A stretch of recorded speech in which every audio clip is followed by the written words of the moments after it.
And welcome back to my YouTube channel, and for today's video, gagawa ko ng 70% ethyl alcohol solution. So, keep on watching guys!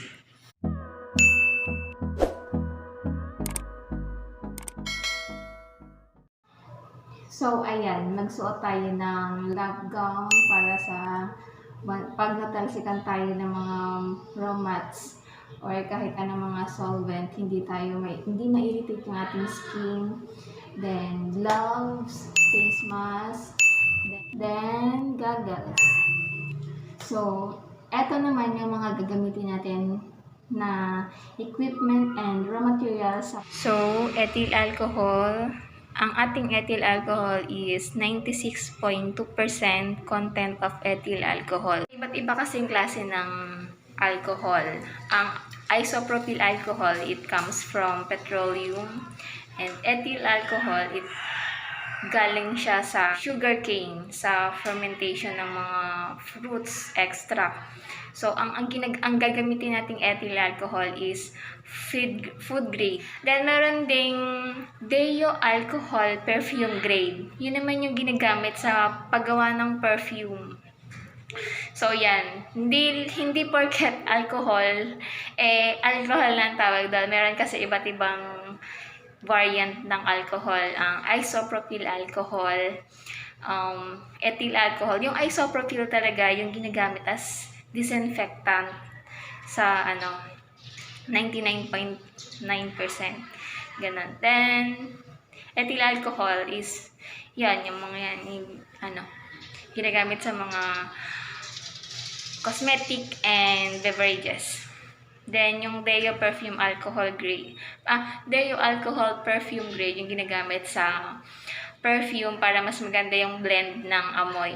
Ang gagamitin natin na water is distilled water. And ito yung highly recommended ng water sa paggawa ng alcohol is distilled water para maiwasan yung cross-contamination. Hindi pwede ng tap water, purified water. Ayun, distilled water yung ating gagamitin. Absolute. Ang gagamitin ko is absolute distilled water. Then, lalagyan natin siya ng scent. Then, yung mga equipment naman natin gagawin is prepare tayo ng 100. Kaya, kailangan natin is etong beaker na small beaker, funnel, aspirator, graduated cylinder, and ang ating container na pagtatransferan ng finished product. So, ito ang ating formula sa paggawa ng 70% ethyl alcohol solution. C1 times V1 is equal to C2 times V2. Then, ang ating C1 initial concentration, V1 initial volume, C2 final concentration, V2 final volume. Computation. Gagawa tayo ng 100 ml sa beaker. And kukunin natin yung percent of alcohol. Kukunin natin yung 96.2% ng ethyl alcohol. Then, kukumpitin natin kung ilan yung ating kakailanganing ethyl alcohol. So, ita-times natin tong dalawa is equal to 7,000. Divide mo sa 96.2% ng ethyl alcohol is equal to 72.8 ml of alcohol. Ito na yung ating kailangang alcohol. Ito na yung hinahanap. So, nakuha mo na yung 72.8 ml of alcohol. So, mabilis na lang makuha yung water. So, percent of water, yung 72.8 ml of alcohol, minus mo lang yung 100 ml na gagawin natin. So, 72.8 minus 100 ml is equal to 27.2 ml of water. So, ayan na siya. Total niya is 100 ml. So, ayan. Nakuha na natin yung percent ng gagamitin natin.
Okay, 27.2.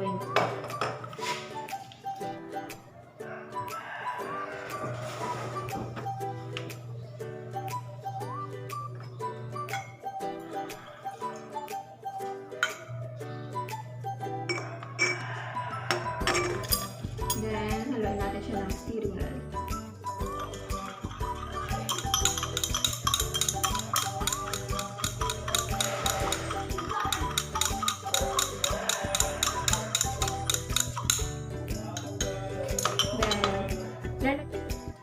Lalagyan natin siya ng scented fragrance oil. Pag maglalagay kayo ng scented fragrance oil, make sure na na-mix nyo na yung alcohol, then yung water, then ihuli nyo na lang tong fragrance oil. Kasi pag inunan mo yung water, at saka mas highly concentrated siya pagka sa alcohol. Ang mga oil kasi hindi sila na-mix pag sa water. Kaya huwag nyo na lang ipagsabay yung water at saka itong fragrance oil kasi magiging cloudy siya, magiging hazy. Hindi na maganda yung itsura. Lalagyan natin siya ng 1 ml fragrance oil. Gagamitan ko siya ng pipette and aspirator.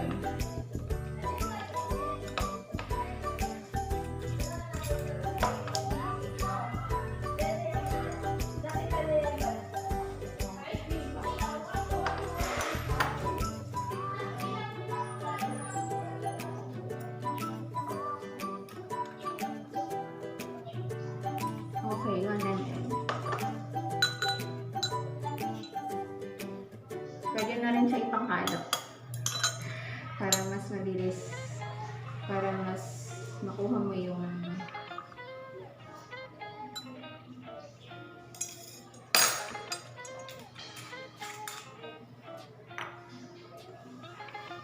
then mix. Ito na ang ating 70% ethyl alcohol.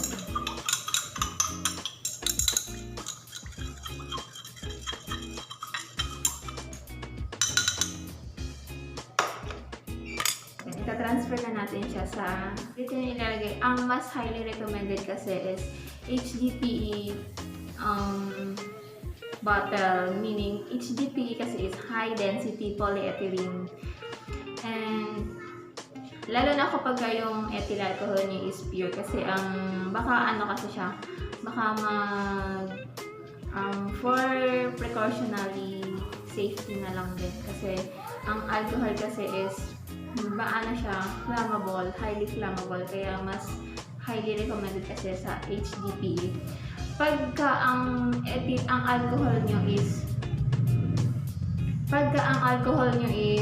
100 yung undiluted pa, dito nyo ilalagay sa mga HDPE bottle. So, hindi siya pwedeng ilagay dito kasi baka manipis masyado yung ganito eh. Kaya pang water lang talaga itong maninipis plastic. So, dito ako naglalagay ng mga yung mga nagawa ko na. Tapos, yung ko pa, mas maganda pa kasi may spray siya. Kaya dito ko na siya ilalagay. Sige to. Transfer na natin.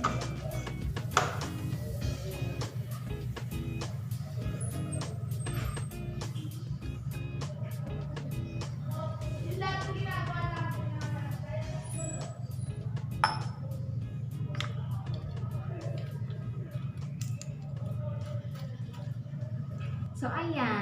Meron na tayong 70% ethyl alcohol solution. And comment kayo if nagustuhan nyo yung aking paggawa ng alcohol. So, hope you liked this video and don't forget to subscribe and tap nyo na rin yung notification bell para updated kayo sa mga aking bagong